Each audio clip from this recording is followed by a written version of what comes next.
Oga Demizz, ụmụnne gị ndị nwoke m fụrụ ebe erigokwa nne. Ụmụ nwoke one ka amụta bụ unu? Ise.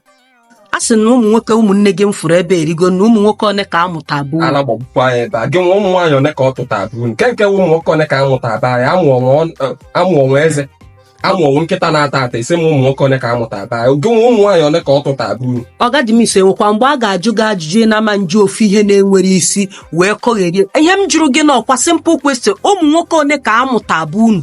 Wee jụkwana the same simple question, ụmụ nwaanyị one ka ọ tụta bụ unu? Ihe ị na-ajụ m na ihe m jụ gị ọwa ofu ihe. Ịjụ ụmụ nwoke one ka amụta be anyị. Mụnwa jụọ gị ụmụ nwaanyị one ka ọ tụta bụ unu? Isi na ihe m na-ekwu enwere isi. Asịrọ m amụta, asị m ha sị ha onwe mgbe njikwa amụ aha, asị m gị ụmụ nwoke one ka amụta bụ unu? How many boys did your mother born? Na ihe m jụ gị. Nwaanyị na-esuri ya n'oyibo isi, isi m esuri ya n'Igbo ka iwe kparịa ndị be anyị ụmụ nwoke one ka amụta be anyị. Ọ gịnwa bụ ihe aghọtaghị Igbo, biko gabazie mewe ife ị na-eme.